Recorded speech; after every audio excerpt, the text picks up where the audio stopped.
This stylish champagne coloured EV is the Polestar 2. Now I've been testing this car for the past 2 weeks with my family of 4, and we're going to see if this sleek minimalistic car is a little bit too minimalistic.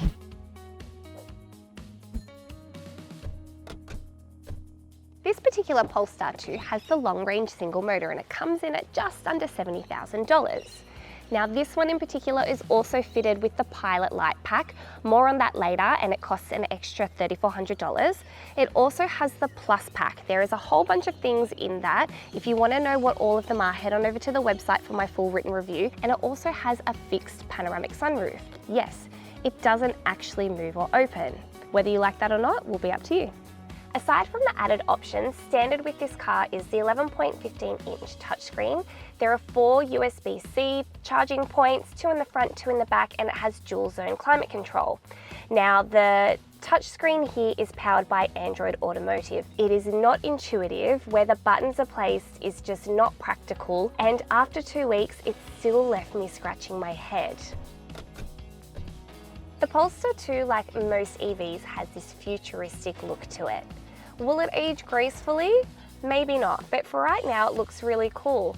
I really love that it doesn't have the traditional leathers and hard plastic details. It has these really nice materials. I really enjoy the textures and this 3D kind of etch detailing that they've got here.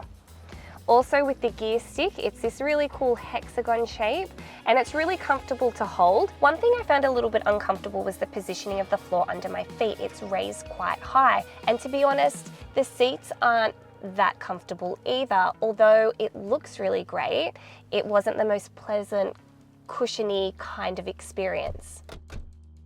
It's massively lacking in storage. The glove box is pretty average in size. There's 2 cup holders, but one's in the center console bin. You've got spaces in either door. There are 2 spaces on either side of the center pillar as well. In the back seat, it's also quite lacking. You do get the mat pockets on the backs of the seats, and in the center pull down, you get your 2 cup holders. You've got your directional air vents and some USB-C holders. When it comes to sitting the child seats though, they are a pain in the neck to install. You wouldn't want to be taking seats in and out back here. It has a tyre puncture repair kit instead of having a space saver or a full-size spare. The boot capacity is 405 litres, including the 41 litres in the floor, and in the front compartment is also an extra 41 litres.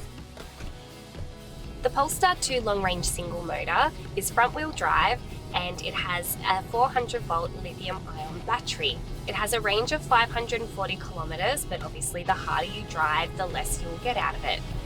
Being an EV newbie, it took me a little while to get used to the golf cart feel to it. But once I got used to it, I quite enjoyed the drive. Now, one thing I couldn't wrap my head around while having this car, granted, I've only had it for 2 weeks, so I would probably get used to it if I had it for longer, was the one pedal drive. Essentially what happens is you take your foot off the accelerator and the car automatically brakes for you and it regenerates the motor. There is a 360-degree camera, but it's not excellent, and you can only have one camera view at a time, so you can't have the reversing camera as well.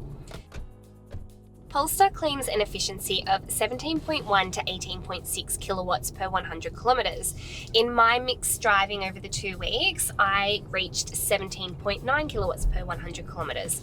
Not bad if you ask me. The charging capability of this car, you can do a fast charge, which will get you 10 to 80% in 37 minutes. That's not too bad. If you're plugging it in at home, it's going to take a while, about 8 hours.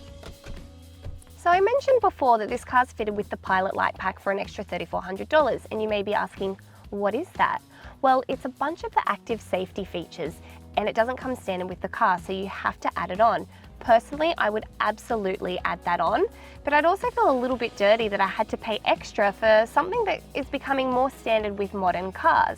Some of the things that come standard with safety with this car is 8 airbags, collision avoidance and mitigation with braking and steering support, and it got a full 5-star NCAP safety rating as tested in 2021. Polestar have a 5-year vehicle warranty and the battery has an 8-year warranty or 160,000 kilometres, whichever comes first. Now when it comes to servicing, it's every 5 years and they have a complimentary plan or 100,000 kilometres, again, whichever comes first. And servicing is every 24 months or every 30,000 kilometres. As a family with 2 small kids, the Polestar 2 just didn't really cut it for us. The storage was impractical and the media screen was completely frustrating. It was a comfortable drive, but it wasn't super fun and didn't make me want to jump into the car. Volvo is where they're practical, Polestar is where they're fun, but would I choose to buy it based on that? Probably not. But as a family reviewer, I have to give this car a 6 out of 10. Head on over to the CarsGuide website for my full review and I'll see you all in my next family review.